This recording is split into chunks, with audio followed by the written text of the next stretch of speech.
ದಿನ ಬದುಕೊಂಡು ನಾನು ಮೋಸ ಮಾಡ್ಬೇಕಂದ್ರೆ ಎಷ್ಟೋ ಮಾಡ್ಬೋದಾಯ್ತು. ಮೋಸ ಮಾಡಕ್ ನಂಗೆ ಇಷ್ಟ ಬಿಡಲ್ಲ. ಇವಾಗ ನಿಮ್ಗೆ ಎಷ್ಟು ಫೈನ್ ಹಾಕಿದ್ರು? 3,850 ರೂಪಾಯಿ ಹಾಕಿದ್ರು ಫೈನ್. 10ನೇ ತಾರೀಕು ಆಗಿದ್ದು ಇಶ್ಯೂಗೆ 3,850 ರೂಪಾಯಿ. ಇವತ್ತು ಡೇಟ್ ಬಂದು ಎಷ್ಟು ಹೇಳಿ? 16ನೇ ತಾರೀಕು. 16ನೇ ತಾರೀಕು ಅದು ಏನು ಅರ್ನಿಂಗ್ ಇಲ್ಲ. ದಿನ ಬ್ಯಾಲೆನ್ಸ್ ತೋರಿಸ್ತಾ ಇದ್ದಾರೆ. ಇವಾಗ ನಾನು ತೋರಿಸ್ತೀನಿ ಎಷ್ಟಿದೆ ಬ್ಯಾಲೆನ್ಸ್ ಅಂದ್ರೆ ಮೈನಸ್ ಅಂತ ತೋರಿಸ್ತಾ ಇಲ್ಲ ಅದನ್ನ. ಕಸ್ಟಮರ್ ಕೇರ್ ಅವರು 1 hour ವೇಟ್ ಮಾಡಿದ್ಮೇಲೆ ನಮ್ಮ ಪೇಷನ್ಸ್ ಕಳ್ಕೊಂಡು ಕೆಟ್ಟದಾಗೆಲ್ಲ ಸ್ವಲ್ಪ ವಾಯ್ಸ್ ರೈಸ್ ಮಾಡಿ ಮಾತಾಡಿದ್ರೆ ಐಡಿ ಬ್ಲಾಕ್ ಮಾಡಿದ್ದಾರೆ. ನಾನು ಆಲ್ರೆಡಿ ಬ್ಲಾಕ್ ಮಾಡಿ 270 ಫೈನ್ ಹಾಕಿದ್ದಾರೆ. ಅದು ಬೇರೆ. ಹಾಯ್ ಫ್ರೆಂಡ್ಸ್, ಎಲ್ಲರಿಗೂ ನಮಸ್ಕಾರ. ನಾನು ನಿಮ್ಮ ಪ್ರೀತಿಯ ರಘು. ಮತ್ತೊಂದು ವಿಡಿಯೋಗೆ ಸ್ವಾಗತ. ಇವತ್ತು ಒಂದು ಇಶ್ಯೂ ಸ್ಟಾರ್ಟ್ ಆಗಿದೆ ಓಲಾದಲ್ಲಿ ಗ್ರಾಸರಿ ಡೆಲಿವರಿ ಎಲ್ಲರೂ ನೋಡಿರ್ತೀರ, ಡೆಲಿವರಿ ಪಾರ್ಟ್ನರ್ಸು. ಈ ವಿಡಿಯೋ ನೋಡಿದ್ಮೇಲೆ ಡೆಲಿವರಿ ಪಾರ್ಟ್ನರ್ಸು ಯಾರು ಓಲಾ ಗ್ರಾಸರಿ ಮಾಡಬಾರ್ದು ಅನಿಸುತ್ತೆ, ಮಾಡಲೂಬಾರ್ದು ಅಂತ ಅನಿಸುತ್ತೆ. ಯಾಕಂದರೆ ಆ ಥರ ಇಶ್ಯೂಗಳು ಓಲಾ ಗ್ರಾಸರಿಲಿ ಈ ಥರ ಇಶ್ಯೂಗಳು ಬರ್ತಾ ಇದೆ. ಅದೂ ಬುಲ್ ಟೆಂಪಲ್ ರೋಡಲ್ಲಿರೋ ಮೋರಲ್ಲಿ ಈ ಥರ ಇಶ್ಯೂ ಬರ್ತಾ ಇರೋದು. ನನಗೂ ಕೂಡ ಈ ಪ್ರಾಬ್ಲಮ್ ಆಗಿದೆ. ಇಲ್ಲೊಬ್ರು ಅಂಕಲ್ಗೆ ನಿನ್ನೆ ಆರ್ಡ್ರ್ ಬಂದಿದೆ. 10ನೇ ತಾರೀಕು ಆರ್ಡ್ರ್ ಬಂದಿದೆ. ಆ ಆರ್ಡ್ರ್ ಇಶ್ಯೂ ಏನಾಗಿದೆ ಅಂತ ಏನು ಹೇಳ್ತಾರೆ. ಫಸ್ಟು ಅವ್ರ ಫೋನಲ್ಲಿ ಏನಾಗಿದೆ ಅಂತ ತೋರಿಸ್ತಾರೆ. ಅದಾದಮೇಲೆ ಅವ್ರ ಇಶ್ಯೂ ಏನು ಅಂತ ಹೇಳ್ತಾರೆ. ಆ್ಯಪ್ ಬಂದು ಲಾಗಿನ್ ಆಗ್ತಾ ಇಲ್ಲ, ಅಂದರೆ ಇವ್ರದ್ದು ಲಾಗಿನ್ ಆಗ್ತಾ ಇಲ್ಲ. ಏನು ಪ್ರಾಬ್ಲಮ್ ಅಂತ ಹೇಳಿ ಅಂಕಲ್. ಇದು ಲಾಗಿನ್ ಆಗ್ತಾ ಇಲ್ವಾ? ಲಾಗಿನ್ ಆಗ್ತದೆ. ಲಾಗಿನ್ ಮಾಡಕ್ ಹೋದ್ರೆ ಇದಾಗ್ತಲ್ಲ. ಒಂದು ನಿಮಿಷ. ನಾನು ಬಂದಿದ್ದೀನಿ 10 ಗಂಟೆಗೆ ಇಲ್ಲಿಗೆ ಬಂದಿದ್ದೆ. ಸ್ಟೋರ್ ಆಕ್ಚುಲಾಗಿ 10 ಗಂಟೆಯಿಂದ ನಾನು ನಟ್ಕಲಪ್ಪ ಸರ್ಕಲ್ ಹತ್ರ ಇದ್ದೆ. 10 ಗಂಟೆಯಿಂದ ಬರೀ ಗ್ರಾಸರಿ ಆರ್ಡ್ರೇ ಬರ್ತಾ ಇತ್ತು. ನಾನು ಆಗ್ಲಿ ಅಂತ ನಾನು ಯಾವುದೋ ಒಂದು ಬರಲಿ ಅಂದ್ಬಿಟ್ಟು ನಾನೆಲ್ಲ ಇದು ಡಿಲೀಟ್ ಮಾಡ್ತಾ ಇದ್ದೆ. ಬಟ್ ಅಟ್ ಲಾಸ್ಟ್ ಮಿನಿಟಲ್ಲಿ ನನಗೆ 10 ಗಂಟೆಗೆ ಇಲ್ಲಿಂದ ಮೋರ್ ಸೂಪರ್ ಮಾರ್ಕೆಟು ಬುಲ್ ಟೆಂಪಲಿಂದ 9 ಅಡಿಗೆ ಬಿತ್ತು. 125 ರೂಪಾಯಿ ತೋರಿಸೋದು. ನಾನು ಇಲ್ಲಿ ಬಂದೆ. ನಾನು 10 ಗಂಟೆಗೆ ಇಲ್ಲಿ ಬರೋ ಅಷ್ಟೊತ್ತಿಗೆ ಸ್ಟೋರ್ ಕ್ಲೋಸ್ ಆಗಿದೆ. ನನಗೆ ಆಕ್ಚುಲಾಗಿ ಡೌಟ್ ಇತ್ತು, ಯಾಕಂದ್ರೆ ಇವರು ಕ್ಲೋಸ್ ಮಾಡ್ತಾರ ಇದು. 10 ಗಂಟೆಗೆ ಬಂದಿದ್ದು ನಾನು ಇಲ್ಲಿ ಬಂದಿದ್ದೀನಿ ಸ್ಟೋರ್ಗೆ. ಆಕ್ಚುಲಿ ನನಗೆ ಡೌಟ್ ಇತ್ತು 10 ಗಂಟೆ ಮೇಲೆ ಗ್ರಾಸರಿ ಕೊಡ್ತಾರ ಅಂತ. ಬ್ಲಿಂಕಿಟ್ ಎಲ್ಲ ಮಾಡ್ತಾರ, ಆ ಥರ ಬಹುಶಃ ಇವರು ಮಾಡಿರ್ಬೋದಾರ ಅಂತ ನಾನು ಒಂದು ಗ್ಲಾಸ್ ಬಂದು ಬರೋಕ್ಕೆ ಸುಮಾರು ಒಂದು 10-15 ಜನ ಇದ್ರು ಇಲ್ಲಿ.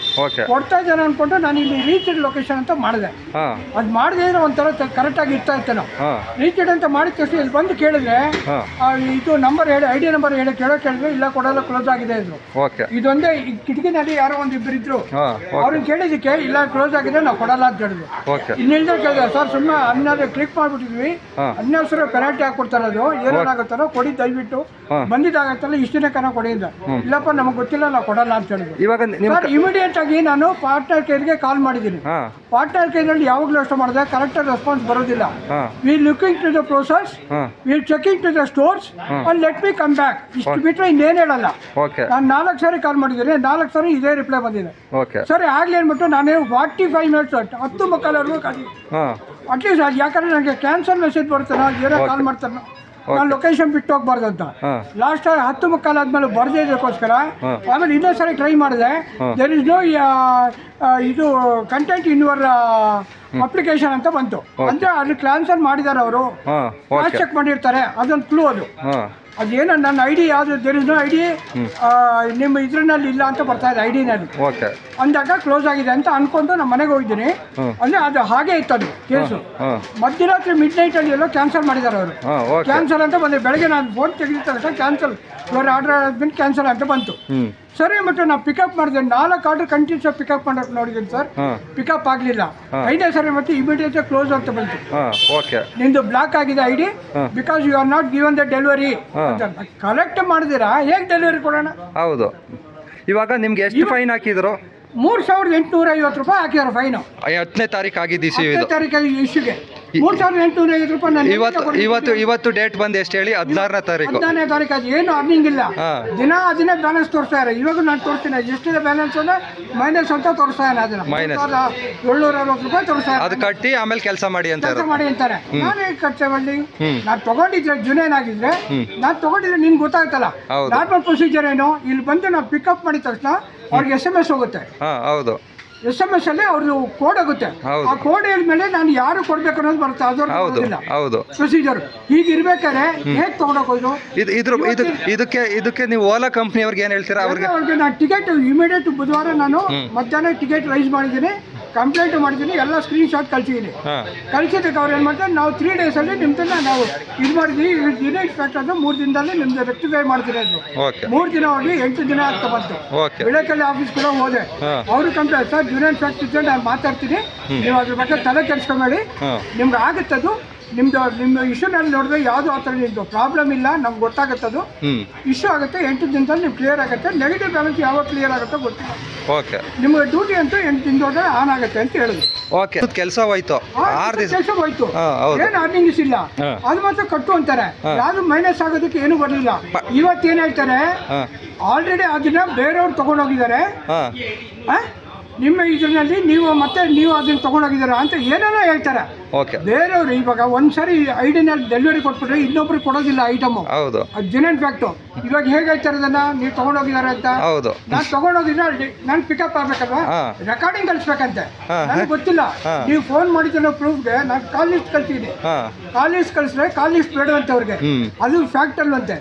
ಅವ್ರಿಗೆ ನೀವು ರೆಕಾರ್ಡಿಂಗ್ ಕಳಿಸಿ, ನನಗೆ ಗೊತ್ತಿಲ್ಲ ರೆಕಾರ್ಡ್ ಮಾಡಿ. ಈ ಥರ ಮೋಸ ಮಾಡ್ತೀನಿ ಅಂದರೆ ಪ್ರತಿದಿನ ರೆಕಾರ್ಡ್ ಮಾಡಿ ಎಲ್ಲ ಚಾನಲ್ಗೆ ಆಗ್ತಾ ಇದ್ದೆ. ನಾನು ಜೀವನಾಗ ಬದುಕೊಂಡು ನಾನು ಮೋಸ ಮಾಡ್ಬೇಕಂದ್ರೆ ಎಷ್ಟೋ ಮಾಡ್ಬೋದಾಯ್ತು. ನಾನು ಮೋಸ ಮಾಡೋಕೆ ನನಗೆ ಇಷ್ಟ ಬಿಡಲ್ಲ. ಇವಾಗ 1 ರೂಪಾಯಿ ಸಂಪಾದನೆ ಅಷ್ಟೇ ಸಾಕು, ನಾನು ಹಣ ಅಷ್ಟೇ ಬರ್ದಿದ್ದು ಅಂತ ಸುಮ್ಮನೆ ಆಗ್ತೀನಿ. ಈ ಥರ ಮೋಸ ಮಾಡಿ ಸಂಪಾದನೆ ಮಾಡೋದು ಬೇಕಾಗಿಲ್ಲ ನನಗೆ. ಓಕೆ, ಇದು ಇವಾಗ ಇಶ್ಯೂ ಬಂದು ಒಬ್ಬರಿಗೆ ಆಗ್ತಾ ಇಲ್ಲ, ನನಗೂ ಬೆಳಿಗ್ಗೆ ಕೂಡ ಆಗಿತ್ತು, ನೆನ್ನೆ ಕೂಡ ಆಗಿತ್ತು. ಇವಾಗ ಇಲ್ಲಿ ಟೈಮಿಂಗ್ಸ್ ಕ್ಲೋಸಿಂಗ್ ಟೈಮಲ್ಲೂ ಯಾಕೆ ಆರ್ಡರ್ ಅಸೈನ್ ಮಾಡ್ತಾರೆ ಅಂತ ಗೊತ್ತಿಲ್ಲ. ಆಮೇಲೆ ಶಾಡೋ ಫ್ಯಾಕ್ಸ್ಗೂ ಆರ್ಡರ್ ಅಸೈನ್ ಮಾಡ್ತಾರೆ, ಸ್ವಿಗ್ಗಿಗೂ ಆರ್ಡರ್ ಅಸೈನ್ ಮಾಡ್ತಾರೆ, ಮತ್ತು ಓಲಾಗೂ ಅಸೈನ್ ಮಾಡ್ತಾರೆ. ಅಂದರೆ 3 ಇವ್ರ ಥರ್ಡ್ ಪಾರ್ಟಿ ಅಪ್ಲಿಕೇಶನ್ಗಳಿಗೆ ಎಲ್ಲ ಒಂದೇ ಐಡಿನ, ಅಂದರೆ ಇವಾಗ 100 ಅಂತ ಒಂದು ಆರ್ಡ್ರ್ ಇತ್ತು ಅಂತ ಅಂದ್ಕೊಳ್ಳಿ, ಆ ಆರ್ಡ್ರನ್ನ 4 ಐಡಿಗೂ ಅಸೈನ್ ಮಾಡ್ತಾರೆ. ಯಾರು ತಗೊಂಡು ಹೋಗ್ಬೇಕು ಅದನ್ನು? ಇವಾಗ ಇನ್ನು ಒಬ್ಬ ತಗೊಂಡೋಗ್ತಾನೆ, 3 ಜನ ಬಂದಿರ್ತಾರೆ ಪಿಕಪ್ಗೆ, ಅದನ್ನು ಯಾರು ತಗೊಂಡು ಹೋಗ್ತಾರೆ? ಅವಾಗ ಏನಾಗುತ್ತೆ, 3 ಜನಕ್ಕೂ ಪೆನಲ್ಟಿ ಆಗ್ತಾರೆ, ಇಲ್ಲಾಂದರೆ 1 ಅವರ್ 2 ಅವರ್ ವೆಯ್ಟ್ ಮಾಡಬೇಕು ಆರ್ಡ್ರ್ ಕ್ಯಾನ್ಸಲ್ ಆಗೋವರೆಗೂ. ಇಲ್ಲಿ ಮೋರ್ ಹತ್ರ ಬಂದರೆ ನಮಗೆ ಗೊತ್ತಿಲ್ಲ ಅಂತಾರೆ. ಮತ್ತು ಇಲ್ಲಿ OTP ಕೂಡ ಕೊಡ್ತಾರೆ. OTP ಕೊಟ್ಟಾಗ ಅಲ್ಲಿ ಪಿಕಪ್ ಕನ್ಫರ್ಮೇಷನ್ OTP ಕನ್ಫರ್ಮ್ ಆದ್ರೇ ಆರ್ಡ್ರ್ ಕೊಡೋದು, ಆ ಕನ್ಫರ್ಮ್ ಆಗಿಲ್ಲ ಅಂದರೆ ಆರ್ಡ್ರ್ ಕೊಡೋಲ್ಲ. ಅದಕ್ಕೆ ನಾನು ನೆನ್ನೆ 2 ಅವರ್ ವೆಯ್ಟ್ ಮಾಡಿಬಿಟ್ಟು ಅದೆಲ್ಲ ಮಾಡಲಿ, ಮ್ಯಾಚ್ ಆಗಲಿ. ಇವಾಗ ಐಟಮ್ ನಾವು ಜೆನ್ಯೂನಾಗಿ ತಗೊಂಡೋಗಿ ಡೆಲಿವರಿ ಮಾಡ್ತಾ ಇದ್ವಿ, ಮ್ಯಾಚ್ ಆಗಬೇಕು, ಅವೆಲ್ಲ ಮಾಡಲಿ, ಪರವಾಗಿಲ್ಲ. ಆದರೆ ಇವರು ಕಸ್ಟಮರ್ಗೆ ಯಾವ ಥರ ಸಪೋರ್ಟ್ ಕೊಡ್ತಾ ಇದ್ದಾರೋ ಗೊತ್ತಿಲ್ಲ. ಆದರೆ ಈ ರೈಡರ್ಸ್ಗಳಿಗೆ ಯಾವ ಥರ ಸಪೋರ್ಟ್ ಕೊಡ್ತಾ ಇದ್ದಾರೆ, ರೈಡರ್ಸ್ ಏನು ಮಾಡಬೇಕು? ಇವಾಗ ಇದೇ ಥರ ಮಾಡ್ತಾ ಹೋದರೆ ಈ ಕ್ಲೋಸ್ ಮಾಡ್ಕೊಂಡು ಹೋಗ್ಬೇಕಾಗುತ್ತೆ. ಈ ವಿಡಿಯೋ ಮುಖಾಂತರ ಏನು ತಿಳಿಸ್ತೀನಿ ಅಂದರೆ, ಯಾರು ಓಲಾ ರೈಡರ್ಸ್ ಯಾರ್ಯಾರು ನೋಡ್ತಾ ಇದ್ದೀರಾ, ಈ ಬಸವನಗುಡಿ ಮೋರ್ ಹತ್ರ ಬಂದರೆ ಆಲ್ಮೋಸ್ಟ್ ಆಲು ಓಲಾ ಗ್ರಾಸರಿ ಆರ್ಡ್ನ ಎಕ್ಸೆಪ್ಟ್ ಮಾಡೋಕ್ಕೆ ಹೋಗಬೇಡಿ. ಯಾಕಂದರೆ ನೀವು ಮಾಡಿ ಅನ್ಬಾಕ್ಸಿ ಗೊತ್ತಾಗುತ್ತೆ, 3,000 2,000 ಆ ಥರ ಫೈನ್ಗಳು ಹಾಕ್ಸ್ಕೊಳ್ತಾ ಇದ್ದಾರೆ. ಇದೇ ಅಲ್ಲ, ಇಲ್ಲಿ 2-3 ಜನ ಇವಾಗ ವೆಯ್ಟ್ ಮಾಡ್ತಾ ಇದ್ದಾರೆ, ಅವ್ರದ್ದು ಆರ್ಡ್ರು ಇದೆ ಆದರೆ ತಗೊಂಡು ಹೋಗೋಕ್ಕಾಗ್ತಾ ಇಲ್ಲ. ಯಾಕಂದರೆ ಅದು OTP ಕನ್ಫರ್ಮೇಷನ್ ಬಂದಿಲ್ಲ ಅಂತ ಹೇಳ್ತಾ ಇದ್ದಾರೆ. ಇದನ್ನು ನೀವು ಮಾಡೋದು ಬಿಡೋದು ನಿಮ್ಮದು. ಓಲಾ ಕಂಪ್ನಿಯವ್ರು ಯಾರು ನೋಡ್ತಾ ಇದ್ದಾರೆ, ತಿದ್ಕೊಳ್ಳಿ, ಇಲ್ಲ ಅಂದರೆ ಕ್ಲೋಸ್ ಮಾಡ್ಕೊಂಡು ಹೋಗಿ ಅಂತ ರೆಸ್ಪಾನ್ಸ್ ಮಾಡೋದಿಲ್ಲ. ಬ್ಯಾಕ್ ಎಂಡ್ ಅಲ್ಲಿ ಯಾರು ರೆಸ್ಪಾಂಡ್ ಮಾಡೋದಿಲ್ಲ. ಏನಾಗ್ತಾ ಇದೆ ಅಂದ್ರೆ, ಕಸ್ಟಮರ್ ಕೇರ್ ಅವರು 1 ಅವರ್ ವೇಟ್ ಮಾಡಿದ್ಮೇಲೆ ನಮ್ಮ ಪೇಷನ್ಸ್ ಕಳ್ಕೊಂಡು ಕೆಟ್ಟದಾಗಲ್ಲ ಸ್ವಲ್ಪ ವಾಯ್ಸ್ ರೈಸ್ ಮಾಡಿ ಮಾತಾಡಿದ್ರೆ ID ಬ್ಲಾಕ್ ಮಾಡಿದ್ದಾರೆ. ನಾನು ಆಲ್ರೆಡಿ ಬ್ಲಾಕ್ ಮಾಡಿ 270-80 ಫೈನ್ ಹಾಕಿದ್ದಾರೆ, ಅದು ಬೇರೆ. ಬಟ್ ಅನ್ನೆಸೆಸರ್ಲಿ 1 ವಾರ ಬ್ಲಾಕ್ ಮಾಡಿದ್ದಾರೆ. ಏನಕ್ಕಂದ್ರೆ ಒಂದೇ ರೀಸನ್, ಸ್ವಲ್ಪ ವಾಯ್ಸ್ ರೈಸ್ ಮಾಡಿ, ಕೆಟ್ಟದಾಗಲ್ಲ ಸ್ವಲ್ಪ ವಾಯ್ಸ್ ರೈಸ್ ಮಾಡಿ ಮಾತಾಡಿದ್ದಕ್ಕೆ ಕಸ್ಟಮರ್ ಕೇರ್ ಅವರು 1 ವಾರ ಬ್ಲಾಕ್ ಮಾಡಿದ್ದಾರೆ ನನ್ನ ID. ಓಕೆ, ನೋಡಿ ಈ ಥರ ಇಶ್ಯೂಗಳು ಮಾಡ್ತಾ ಇದ್ರೆ ನೀವು ನಿಮ್ಮ ಕಂಪ್ನಿ ಮೇಲೆ ಕಸ್ಟಮರ್ಗೂ ನಂಬಿಕೆ ಬರಲ್ಲ, ಈ ಕಡೆ ಡೆಲಿವರಿ ಪಾರ್ಟ್ನರ್ಸ್ ಕೂಡ ನಂಬಿಕೆ ಬರಲ್ಲ. ಝೊಮ್ಯಾಟೊ, ಸ್ವಿಗ್ಗಿ ಕಸ್ಟಮರ್ ಕೇರ್ ಮಾಡಿದ್ರೆ ಈ ತರ ಇಶ್ಯೂ ಬಂದಾಗ ಇಮ್ಮಿಡಿಯೇಟ್ ರೆಸ್ಪಾಂಡ್ ಮಾಡಿ ಕ್ಯಾನ್ಸಲ್ ಮಾಡೋದು, ಟ್ರಾನ್ಸ್ಫರ್ ಮಾಡೋದು ಮಾಡ್ತಾರೆ. ಓಲಾದಲ್ಲ ಅದಾಗ್ತಾ ಇಲ್ಲ. ಓಲಾದವ್ರು ಅದೇನಾದ್ರು ಮಾಡಿದ್ರೆ ಓಲಾ ಸೂಪರ್ ಆಗಿ ನಡೆಯುತ್ತೆ. ಹೌದು ಸರ್, ಇನ್ನೊಂದು ರಾಜಾಜಿ ನಗರ ಮೋರ್ಗೆ ಹೋದ್ರೆ ಅಲ್ಲಿ ಹೋದ್ರೆ ID ತೋರಿಸಿದ್ರೆ ಐಟಮ್ ಇಲ್ಲ, ಇದು ನಮ್ಗೆ ID ಬಂದಿಲ್ಲ ಅಂತ ಹೇಳಿದ್ರು. ಅದಕ್ಕೆ ನನಗೆ 75 ರೂಪಾಯಿ ದಂಡ ಹಾಕಿದ್ದಾರೆ. ಮತ್ತೆ 4 ಬೆಳಗ್ಗೆ ಇದು ಮಾಡಿದ್ದು ಸಾಯಂಕಾಲ ಓಪನ್ ಮಾಡಿದ್ದು, ಬ್ಲಾಕ್ ಮಾಡಿದ್ದು ಓಪನ್ ಮಾಡಿದ್ದು. ನೋಡಿ ಇದು ಒಂದೇ ಅಲ್ಲ, ಒಬ್ಬೊಬ್ರಿಗೆ ಒಂದೊಂದ್ ತರ ಇಶ್ಯೂ. ನಿಮ್ಗೆ ಏನೇನು ಆಗಿದೆ ಅನ್ನೋದನ್ನ ಕಮೆಂಟ್ ಮಾಡಿ, ಗೊತ್ತಾಗುತ್ತೆ ಯಾರ್ಯಾರಿಗೆ ಏನೇ ಇಶ್ಯೂ ಇದೆ ಅಂತ. ಇವಾಗ ಬೈಕ್ ಟ್ಯಾಕ್ಸಿ ವೆಲ್ಫೇರ್ ಅಸೋಸಿಯೇಷನ್ ಏನಂತ ಗ್ರೂಪ್ ಮಾಡ್ಕೊಂಡಿದ್ದೀರಾ, ಅವರು ಇದನ್ನ ವಿಡಿಯೋ ನೋಡ್ತಾ ಇರೋರು ಆ ಗ್ರೂಪ್ಗೂ ಕಳಿಸ್ತೀನಿ. ಆ ವೆಲ್ಫೇರ್ ಅಸೋಸಿಯೇಷನ್ ಏನು ಬಂದು ಆಕ್ಸಿನ್ ತಗೊಳ್ತೀರಾ ಮೋರ್ ಹತ್ರ ಅಂತ ನೀವು ಇದು ಮಾಡಿ. ಯಾಕಂದರೆ ಇದು ಓಲಾ ಬೈಕ್ ಟ್ಯಾಕ್ಸಿ ಒಂದೇ ಸೇರಲ್ಲ, ಈ ಥರ ಫುಡ್ ಡೆಲಿವರಿನೂ ಇದೆ, ಗ್ರಾಸರಿ ಡೆಲಿವರಿನೂ ಇದೆ.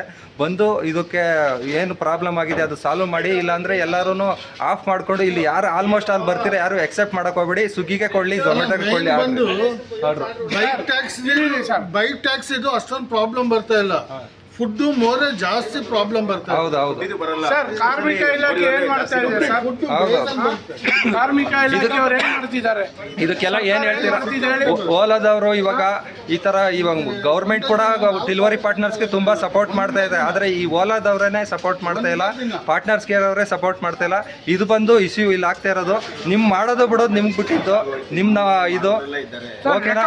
ರೆಕಾರ್ಡ್ ಲಿಸ್ಟ್ ಕಳಿಸಿ ಅಂತಾರೆ. ಹೇಗೆ ರೆಕಾರ್ಡ್ ನೀವು ಮೋಸ ಮಾಡ್ತಿದ್ರೆ ಪ್ರತಿಯೊಂದೇ ರೆಕಾರ್ಡ್ ಮಾಡಿ ಪ್ರತಿಯೊಂದನ್ನೇ ಕಳಿಸ್ತಾ ಇದ್ವಿ. ಹೌದು ನಿಮ್ಮನ್ನು ನಾವು ನಂಬಿರ್ತೀವಿ, ನೀವು ನಮ್ಮನ್ನು ಎಷ್ಟು ನಂಬ್ತೀವೋ ನಾವು ನಿಮ್ಮನ್ನು ಅಷ್ಟು ನಂಬಿರ್ತೀವಿ.